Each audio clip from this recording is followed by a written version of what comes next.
इस बार ये कहानी पूरी तरह पलट गई और अरशद नदीम ने पूरी दुनिया को हैरान कर दिया। मियां चानू से निकलकर जिस तरह से उसने ओलंपिक जीता, ये कमाल है। अरशद नदीम पाकिस्तान के वो एथलीट हैं जिन्हें उन्हीं के देश ने बार बार नीचे खींचा है, पीछे खींचा है। उन्हें यह कहा गया कि वो गोल्ड मेडल का सपना देखना छोड़ दें। उन्होंने इतिहास पे इतिहास रच दिया, मतलब first Olympic champion in athletics for Pakistan.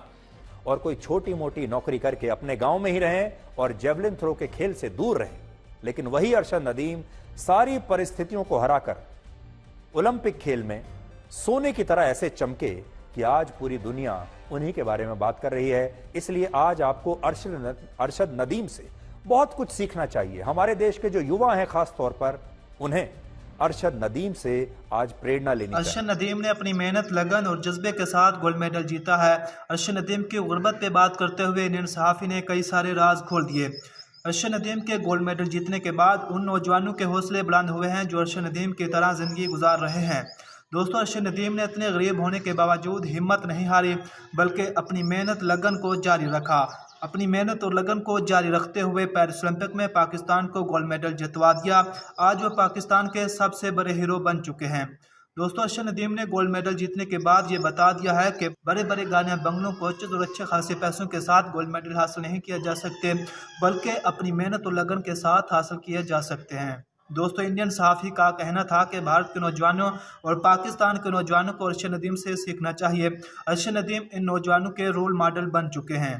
दोस्तों, इस पर इंडियन सहाफ़ी ने मज़ीद बहुत कुछ कहा है। आइए चलते हैं इस वीडियो की तरफ। अब जो मैं आपको तस्वीरें दिखाऊंगा, ये तस्वीरें उस समय की हैं जब गोल्ड मेडल जीतने के बाद अरशद नदीम की आंखों में संघर्ष का पूरा सैलाब दिख रहा था। और आप सोचिए, जिस खिलाड़ी के पास इस साल जेवलिन स्टिक खरीदने के भी पैसे नहीं थे, वो खिलाड़ी अगर ओलंपिक गोल्ड मेडल जीत जाए तो ये उसके लिए कितना बड़ा चमत्कार होगा। ये आंसू उसी चमत्कार के लिए है। नदीम के पिता एक मजदूर हैं और अरशद नदीम पर भी शुरुआत से यही दबाव था कि वो अपने परिवार की आर्थिक स्थिति को सुधारने के लिए कोई छोटी मोटी नौकरी कर लें।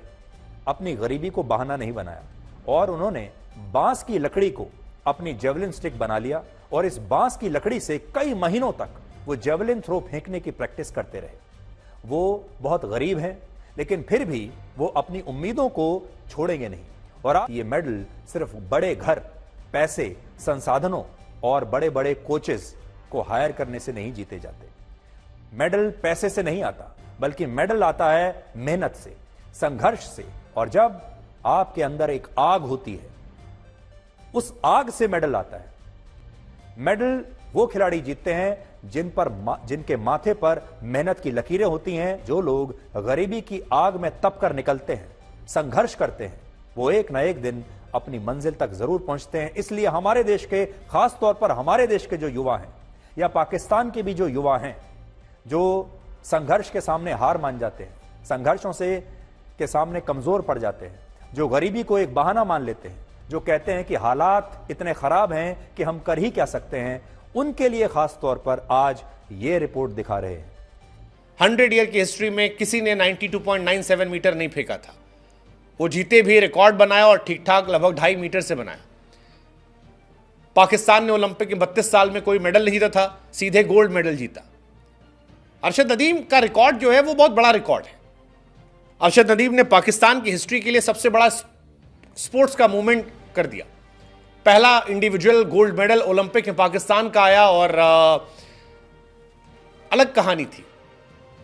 पाकिस्तान के स्पोर्ट्स हिस्ट्री के सबसे बड़े हीरो वो बन गए। जी हाँ दोस्तों, आपने इस वीडियो को मुलाहिजा किया। आपको ये वीडियो कैसी लगी है आपने हमें कमेंट बॉक्स में ज़रूर बताना है। मिलते हैं फिर एक नई वीडियो के साथ, तब तक के लिए अल्लाह हाफिज़।